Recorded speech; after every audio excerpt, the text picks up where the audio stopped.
నమస్తే, welcome to BRK. నేను పద్మ. ఈరోజు మనతో పాటు ఉన్నారు పర్సనల్ ఫైనాన్స్ ప్లానర్ చల్లావాసు గారు. నమస్తే అండి. నమస్తే. చాలామంది ఫిక్స్డ్ పెడుతూ ఉంటారు, కొంతమంది స్టాక్ మార్కెట్స్, మ్యూచువల్ ఫండ్స్ ఇట్లా ఇన్వెస్ట్ చేస్తూ ఉంటారు కొంత క్రిప్టో అని అవును. మనీ ఎర్న్ చేయడం కోసం. కరెక్ట్. అసలు రిస్క్ ఫ్యాక్టర్ అయితే ఉంటుంది, అందరికీ తెలిసిన అంశమే. కానీ ఎంతెంత ఉంటుంది, అసలు ఏ ప్రొడక్ట్స్ ఎలా యూజ్ అవుతాయి, మనం మనీ ఎర్న్ చేయాలంటే ఎలా, డబ్బులతో డబ్బులు మనీ అంతే. సంపాదించడం ఎలా అనేది మనం చూద్దాం. సో, ఏదైనా గానీ ఫస్ట్ సేవింగ్స్ ఉండాలి. సో, సేవింగ్స్ ఉంటే ఆ డబ్బుల్ని తీసుకెళ్ళి ఎక్కడైనా ఇన్వెస్ట్ చేయాలి.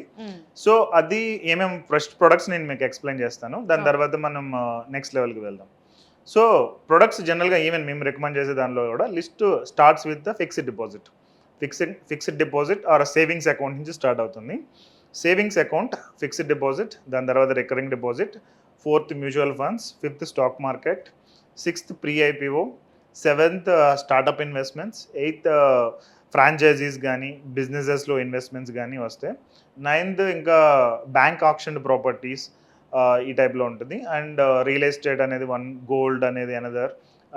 ఇంకా చూసుకుంటే మినిమం 1 crore ఇన్వెస్ట్మెంట్ ఉంటే ఏఏఎఫ్ అనేది ఉంటుంది, ఆల్టర్నేట్ ఇన్వెస్ట్మెంట్ ఫండ్.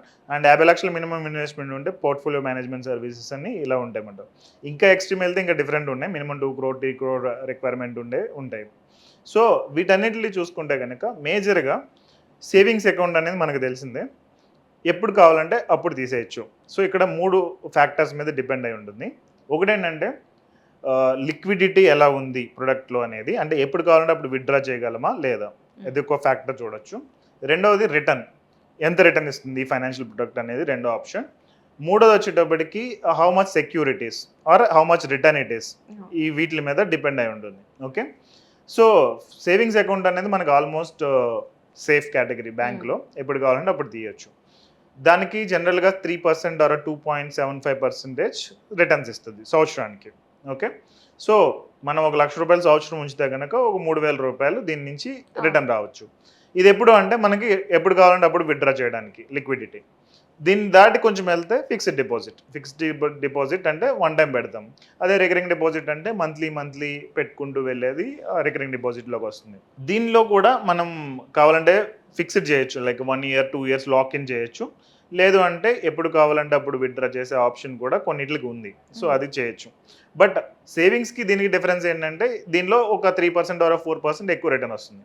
ఈ 3% రిటర్న్ వస్తుంది, ఇందులో 7% ఆర్ 6.5% ఎక్కువ రిటర్న్ వస్తుంది. సో మనం షూర్ ఒక 6 నెలలు డబ్బులు అవసరం లేదు, లేదంటే ఒక 1 year డబ్బులు అవసరం లేదు, 2 years డబ్బులు అవసరం లేదు అనుకుంటప్పుడు ఫిక్స్డ్ డిపాజిట్ బెస్ట్ ఆప్షన్ ఉంటుంది. సో ఫిక్స్డ్ డిపాజిట్ దాటి కొంచెం ఇంకా కొంచెం అడ్వాన్స్డ్ వెళ్తే కనుక దీనిలోనే ఇంకా లిక్విడ్ ఫండ్స్ ఇవన్నీ ఉంటాయి, దీనికంటే ఆల్టర్నేట్ ఆప్షన్స్. బట్ ఐఎమ్ అవన్నీ ఇప్పుడు ప్రజెంట్ డిస్కస్ చేయట్లేదు. డైరెక్ట్ మ్యూచువల్ ఫండ్స్లోకి వెళ్ళిపోవచ్చు. మ్యూచువల్ ఫండ్స్లో ఆన్ యావరేజ్ 10% నుంచి 15% మధ్యలో ఎక్కువ రిటర్న్స్ వచ్చే ప్రొడక్ట్స్ ఉంటాయి.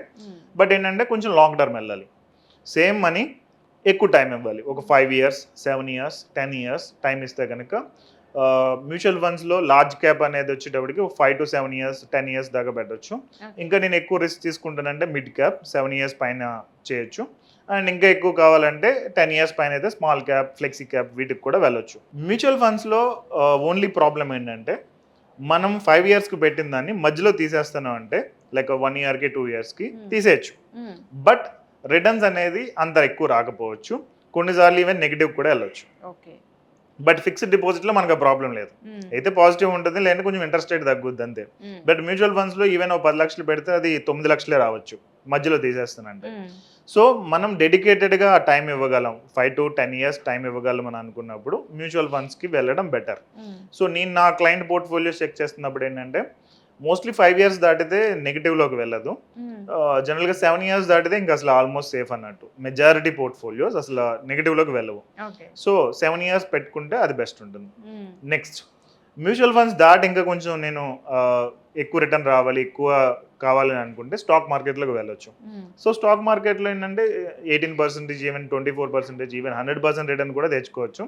బట్ రైట్ స్టాక్స్ చూస్ చేసుకుని ఫండమెంటల్గా స్ట్రాంగ్ ఉన్నాయి, టెక్నికల్ అనాలిసిస్ ఇవన్నీ చేసుకుని ప్రాపర్గా ఇన్వెస్ట్ చేస్తే కనుక ఆ స్కోప్ అనేది స్టాక్స్లో ఉంటుంది. బట్ స్టాక్స్లో అంత రావాలి అంటే నాలెడ్జ్ ఉండాలి, స్కిల్ ఉండాలి, ఎమోషనల్ కంట్రోల్ ఉండాలి. అంటే పెట్టిన తర్వాత అది పడిపోతే తీసేయడం, పెరిగితే లాగే తీసేయడం, లేదంటే ఎక్కువ ఇన్వెస్ట్ చేసేయడం, ఇవి చేయలేని వాళ్ళు మ్యూచువల్ ఫండ్స్ బెస్ట్, లేదు నాకు కంట్రోల్ ఉంటుంది అని అనుకుంటే స్టాక్ మార్కెట్ బెస్ట్ ఉంటుంది. సో ఇక్కడ వరకు మనం కొంచెం రెగ్యులేటెడ్, అంటే ఏదైనా ఆర్బీఐ రెగ్యులేట్ చేస్తుంది బ్యాంక్ అకౌంట్స్ని వాటిని, మ్యూచువల్ ఫండ్స్ అయితే సెబీ రెగ్యులేట్ చేస్తుంది, మధ్యలో ఇన్సూరెన్స్ ప్లాన్స్ కూడా ఉన్నాయి, అది ఐఆర్డిఏ రెగ్యులేట్ చేస్తుంది. అది మనం సేవింగ్స్ అండ్ ఇన్వెస్ట్మెంట్స్కి నేను రికమెండ్ చేయను యూజువల్గా, బట్ అవి కూడా ఉన్నాయి. ఇది దాటితే ఇంకా అన్రెగ్యులేటెడ్ అంటే ఏదర్ స్టార్టప్ ఇన్వెస్ట్మెంట్స్ కానీ, ప్రీ ఐపీఓ కానీ, వేరే వాళ్ళ బిజినెసెస్లో మనం ఇన్వెస్ట్ చేసే కానీ, లేదంటే మల్టిపుల్ స్కీమ్స్ వస్తూ ఉంటాయి, ఇవన్నీ కూడా అన్రెగ్యులేటెడ్ వస్తుంది. ఈవెన్ క్రిప్టో కరెన్సీ కూడా అన్రెగ్యులేటెడ్. సో స్టాక్ మార్కెట్ దాటి మనం ఒక ఇంచ్ పైకి వెళ్ళినా ఇంకా అక్కడి నుంచి మనం ఇంకా హోప్స్ అనేది చెప్పలేం. అయితే బాగా రావచ్చు, లేదంటే పోవచ్చు కూడా. సో స్టార్టప్ ఇన్వెస్ట్మెంట్స్ మనం చూసుకుంటే కనుక కొన్ని మంచి స్టార్టప్స్ ఉన్నాయి, వాటిలో మనం ఇన్వెస్ట్ చేస్తే యూజువల్గా ఈవెన్ 10x 20x రిటర్న్స్ వచ్చినాయి కూడా ఉన్నాయి. సో ఒక 10 లక్షలు పెడితే 1-2 కోట్లు అయినాయి కూడా ఉన్నాయి. But at the same time మన డబ్బులు పోయే ఛాన్సెస్ కూడా ఉంటాయి. సో టోటల్ 10 లక్షలు కూడా పోయినా మనం ఇంకెవరిని క్వశ్చన్ చేయలేము కూడా, ఎందుకంటే వాళ్ళు వాళ్ళ బెస్ట్ ట్రై చేశారు, అది సక్సెస్ అవ్వలేదు. ఇప్పుడు ఎగ్జాంపుల్ బైజూస్ ఉంది, బైజూస్ ఇస్ ఎ స్టార్ట్అప్, ఎంతవరకు చాలా బిలియన్స్ ఆఫ్ డాలర్స్ కి వాల్యుయేషన్ వెళ్ళింది, సడన్ గా కొలాప్స్ అయిపోయింది. ఈవెన్ రీసెంట్ గా Dream11 ఉంది, ఈవెన్ ఐపీఎల్ కి క్రికెట్ కి వాళ్ళు స్పాన్సర్షిప్ చేశారు, సడన్ గా ఏమైంది, ఒక రెగ్యులేషన్ చేంజ్ మూలంగా Dream11 పోయింది. So startups or individual companies వచ్చేటప్పటికి ఆ కైండ్ ఆఫ్ రిస్క్ అనేది ఉంటుంది, అది మనం బేర్ చేయగలం అని అనుకుంటే ఓకే, లేదంటే డోంట్ టచ్, దాన్ని టచ్ చేయకపోవడం best. Same way pre IPO, అంటే ఐపీఓకి వచ్చే ముందు కొన్ని స్టాక్స్ అనేవి వస్తూ ఉంటాయి. ఇప్పుడు ఎన్ఎస్సి కానీ, ఫార్మ్ ఈజీ కానీ, ఇంకా డిఫరెంట్ ఉన్నాయి. ఇది అన్రెగ్యులేటెడ్ అంటే దీని మానిటరింగ్ పెద్ద ఉండదు. సో ఉండనప్పుడు ఆ స్టాక్ వాల్యూ బాగా పెరగవచ్చు, మళ్ళీ పడిపోవచ్చు కూడా. మాకు తెలిసిన కొన్ని స్టాక్స్ ఉన్నాయి 4x రిటర్న్స్ ఇచ్చినాయి మా క్లయింట్స్కి యాక్చువల్గా. సో 10 లక్షలు పెడితే 40 లక్షలు వచ్చినాయి విత్ ఇన్ 2 years 2.5 yearsలో. So and at the same time కొన్ని స్టాగ్నెంట్ అయిపోయినాయి, అంటే అవి పెట్టిన డబ్బులు ఇంకా అలాగే ఉండిపోయినాయి, అది పెరుగుతుందో తెలియదు, తగ్గుతుందో తెలియదు. అండ్ ఆల్రెడీ 3 years 4 years అయిపోతూ ఉంది.